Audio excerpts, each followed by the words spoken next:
A year ago, we took a red Toyota Supra to the track. That was the 6-cylinder model. This 2021 Supra has the 4-cylinder, costs $8,000 less, and deletes some major hardware like the adaptive dampers and active differential. It also weighs a lot less, which usually means better handling. Now, today we're going to stay on the road, and I'm very curious if buying a slower Supra is the right move. While the summer's hot and sports car season is here, we've been lucky to review some amazing machines. If you like what you see, hit that subscribe button to watch more videos. Let me answer the elephant in the Supra, or whatever figure of speech can fit inside the Supra, because it's really small. The 4-cylinder engine is good, but I've driven the 6, and that's great. But the 4, it really does grow on you. How do you decide?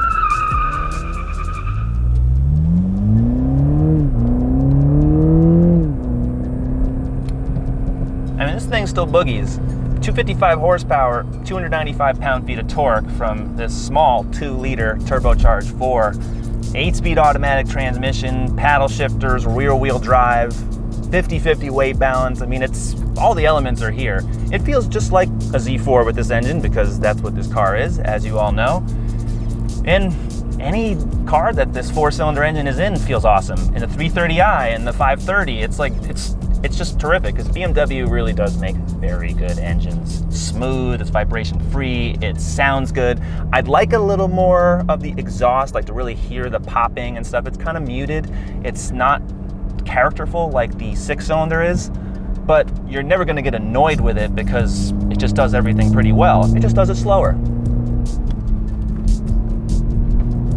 Steering inputs are just so precise. You just move it a little bit, you get great feel. I don't have any complaints there, nor should anybody else. The only issue really is with the suspension tune. Without the adaptive dampers, you become the spring. Drive a Supra for more than a dozen miles and you will feel it. A road like this is pretty smooth, but it just takes a few bumps or a little crest or just a small hole in the road to get you to go poof. I'll see if I can demonstrate that. Oh, there we go, right there. That's only 39 miles an hour, but the point is that you better deal with that type of ride. Never gets out of control. The Supra is always in control. It feels planted. It's not like the wheels are leaving contact with the pavement. They've really got all that really well sorted in this car. So the level of confidence is always there. It's just that you better be in the mood to get squeezed. There are just 2 driving modes. Makes driving the Supra pretty easy. Normal and sport. There's no eco, there's no comfort, comfort plus. You can set an individual one so you can change the steering effort, the throttle, the transmission, but that's basically it. I tend to leave it in sport because I like to drive like this.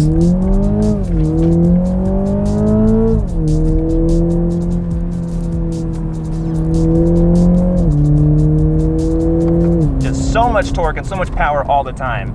And you wouldn't think that from an engine this small with the horsepower ratings that it has, but the Supra 2.0 gives you plenty of excitement. The more you drive the 4-cylinder, the more you realize that you don't need the 6, but then you drive the 6 and then you think you want that. So you guys should just tell us in the comments because this is a really tough decision when you're buying a Supra. Thankfully, all of the other chassis dynamics that I was talking about are basically exactly the same. This one rides a little rougher, the 3.0 rides a little smoother with those adaptive dampers, but in terms of fun, man, you're really not missing out that much with this car.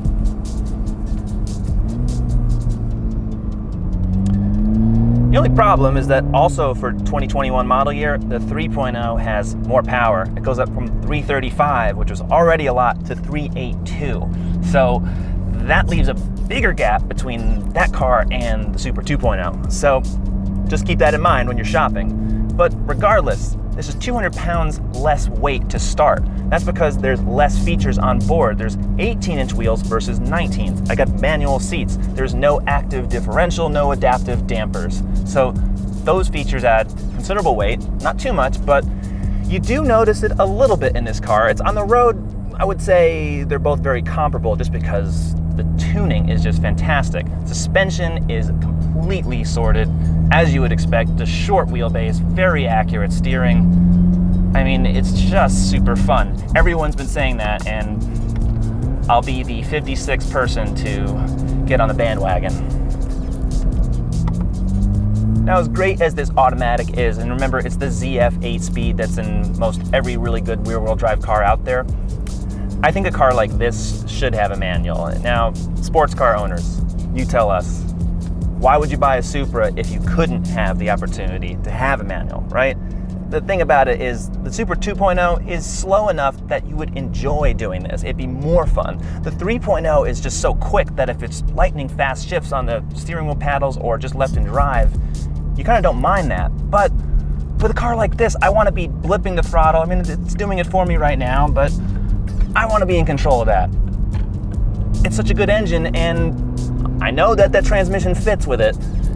So I really hope that they are planning something for the 2022 model year or beyond, because I think it would really transform this car.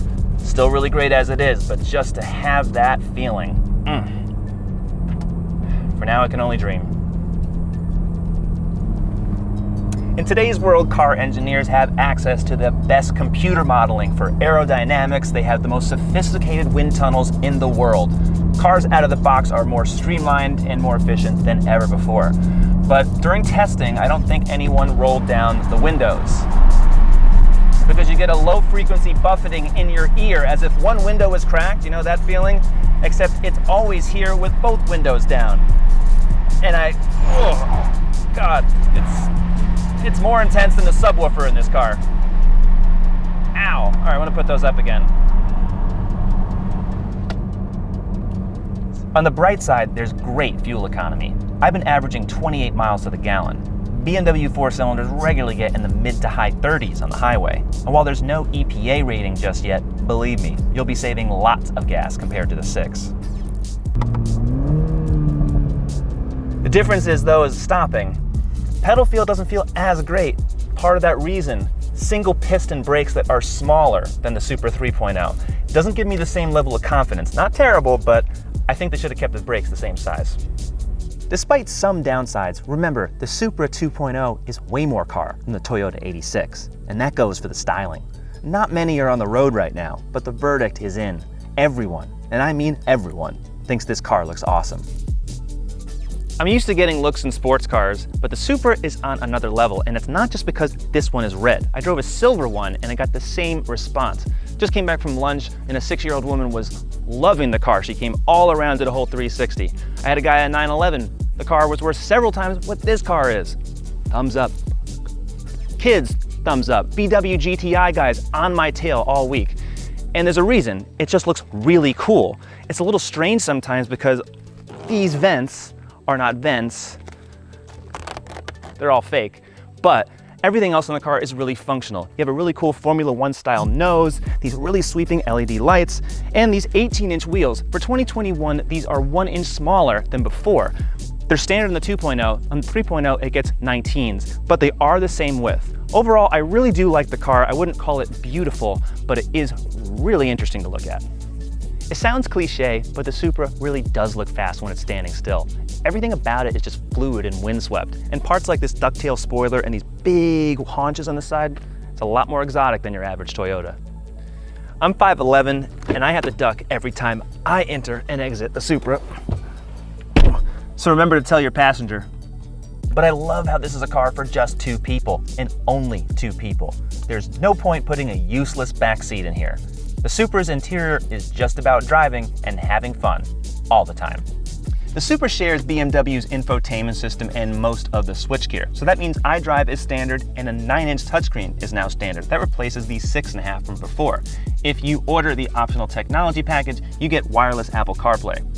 No wire. Pretty convenient, and you do not have to pay an annual fee like you used to with BMW when they first came out with it. So that's really nice. Other things that come with that package: adaptive cruise, factory nav, live traffic, and also in every Supra, the safety system, Toyota safety system, is standard. That means you get emergency braking, pedestrian detection, lane departure warning, a lot of good features. Blind spot monitoring is optional. The digital instrument panel doesn't do that much in terms of customization, but in a car like the Supra, that's just fine. It's nice and simple and distills all your driving information right where you want it. It's minimalist and high quality inside the Supra. Real carbon fiber, padded knee protectors for driver and passenger, and micro suede sports seats that on the 2.0 are manual. Can you see out the side or back of the car? Not really. Is there much storage? Hardly. But you can access your cargo behind the seats, and there's 10 cubic feet. Very spacious for a small sports car. And saving is the point of the Supra 2.0. It starts at $42,990, a full $8,000 below the Supra 3.0. Fully loaded with the tech package, this car is $47,470 with destination. You can't find sports cars this focused and this well-tuned at this price. A Porsche 718 Cayman, Jaguar F-Type, 4-cylinder versions of those cars are $10,000, $15,000 more to start. The BMW Z4, which we all know is what's really underneath the Supra, is $50K and up. Buy a Supra and you're buying a legendary name. The BMW powertrain and the chassis are superb, plus Toyota's tuning makes it that much better. Now everywhere you go with this car, you just feel special. But if it were my money, I think I'd still go with the 6-cylinder model because it brings a lot more excitement for not that much more money.